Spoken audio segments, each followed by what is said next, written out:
Во Скопје функционира Центар за биоинформатика, воден од Татјана Илиевска и Кристијан Давидовски, специјалисти по комплементарна и алтернативна медицина.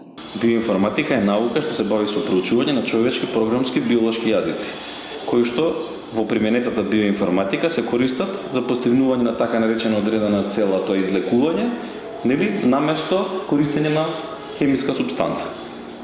Така да биолошките програмски јазици денеска ги користиме се со цел да постигнеме промена на функција на органите преку информирање, односно давање на инструкции на клетките како треба да постапат. Значи денеска не се користи хемиска супстанца за да се промени, измени или надополни дисбалансот или хемискиот дисбаланс во организмот, нели, за да се излекува така наречена состојба која што има, нели, одредено име, да речеме алергија или, ме разбирате, дијагноза. Така да со употребата на тие програмски биолошки клеточни јазици ние постигнуваме да на клетките им се обратиме на истиот начин на кој што ни комуницираат и им помогнеме како, нели, самостојно да се вратат во нормална функција. Давидовски наведе дека проучувањето и познавањето на клеточниот програмски јазик на нив им овозможува да прочитаат и да им се обратат на клетките со истиот нивни програмски јазик, се со цел да им дадат инструкција и насока како да се вратат во нормална функција или да се регенерираат. Ова што сега го гледаме се вика функционално мерење, односно мерење на функционална состојба на организмот, што нам ни дава увид во тоа кој орган како функционира. Просто кажаме, дали има нормална функција, намалена или зголемена функција. На основа од тоа ние согледуваме или уведуваме што се случува во организмот, односно кој орган на кој начин функционира. Познавајќи ги биолошките програмски јазици за секој орган поединечно, ние можеме на основа дијагностиката, не само оваа, него и стандардната дијагностика, која што е во смисол ехо, ЕКГ или веќе поставена дијагноза, да им се обратиме на истите тие, нели, органи и клетки, односно на сплетот од органи што се вика организам, на истиот нивен програмски јазик. Што значат програмски јазици, тоа малку да го поедноставиме или да го објасниме на луѓето. Значи програмски јазик за еден орган значи како ние сега што разговараме на договорен, да речеме, македонски јазик. Пример ќе земеме. Плуќата зборува македонски јазик, еве желудникот зборува, да речеме, англиски јазик, есперанто зборува кожата, нели, како посебен орган.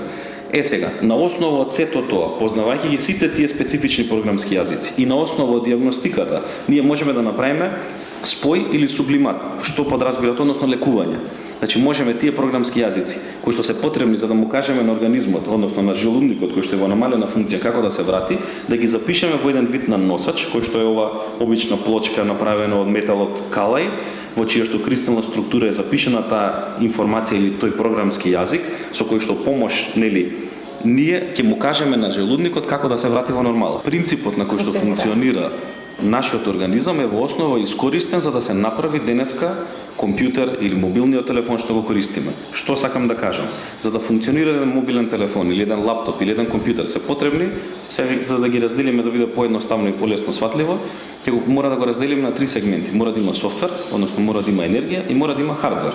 Како би рекле, нели, за телефонот, односно како би го поделиле? Мора да има батерија во која што има енергија, односно струја, мора да има хардвер, би го земале стаклото, нели, металот, пластиката што е искористена, за кога тие два ќе се спојат заедно да може на нив софтверот кој што е нематеријален, исто како што нашиот софтвер е нематеријален, да може да постои или да функционира, или условно кажано во биоинформатиката да живее.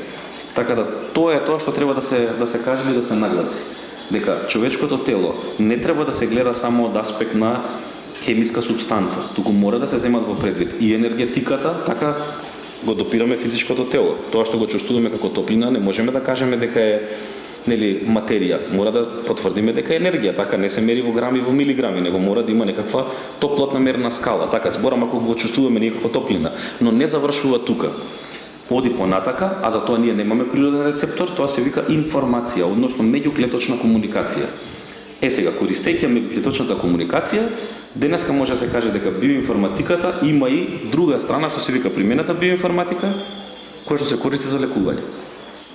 Илиевски и Давидовски истакнуваат дека целиот организам, односно сите органи, можат да се регенерираат. Значи, биоинформатика е наука која што се занимава со проучување на човечкиот хардвер и софтвер. Во основа, софтверот е оној дел кој што не го гледаме, а овозможува комуникација помеѓу одделни сегменти, во случајов кај компјутерите, кај телефоните, исто така и кај човечкиот организам. Таа комуникација помеѓу клетките значи човечки софтвер. Кај нас, во нашиот центар за биоинформатика, имаме можност да направиме функционална диагностика на сите органи. Што значи? Мериме акцијски потенцијал на мембрана на клетка, на истиот принцип како што е и мерењето на ЕКГ апаратот. Во случајов како да правиме ЕКГ, меѓутоа на сите органи. Или ЕЕГ, да. На истиот принцип работи и ЕЕГ апаратот. Со мерењето на функцијата на сите органи имаме увид во тоа како функционираат сите системи. Диагностиката не е нешто, да речам, толку иновативно, затоа што многу компании произведуваат такви хардвери и софтвери со кои што се дава можноста за да може да се измери таа функција на органи. Меѓутоа, ние во нашиот центар најмногу време посветивме на тоа како би можеле да ја вратиме функцијата на тие органи во нормала. И што е најважно, работевме најмногу на активирање на софтверот за регенерација на органите. Зошто? Затоа што многу голем дел од патологиите се решаваат со враќање на клетките во нормала, меѓутоа постои еден голем дел од патолошки состојби, например дегенеративни состојби, во кои што веќе фали дел од орган и со кои што со враќање на органот во нормала не можеш да постигнеш баш многу. Значи е неопходна регенерација на организмот. Како да кажам, во иднина и решение за сите заболувања би било доколку се регенерираат сите органи во човечкиот организам. Значи, по еден едноставен преглед кој што изгледа вака, значи по еден преглед во кој што се гледа функцијата на сите органи, ние гледаме на кои клетки и на кои органи каква информација им треба за да можеме да го вратиме организмот во нормала. И поточно гледаме и кај кои органи е неопходна регенерација за да може комплетно да се врати организмот во нормала и да го снема тоа заболување. Начинот на кој што го постигнуваме тоа е преку ставање на тие софтверски инструкции во одреден носач, во случајот користиме калај, кој што има кристална структура, тоа се всушност микропроцесори. Понатаму како се пренесуваат на човечкото тело? Се носат залепени на кожа, или вакви софтверски инструкции ставаме во друг носач, во случајот најчесто користиме маслиново масло, и тие им даваат информации на сите клетки како да се вратат во нормална функција. Самиот процес на лекување може да трае 45 дена, 90 дена, половина година, се зависно од тоа нели за каква патологија се работи.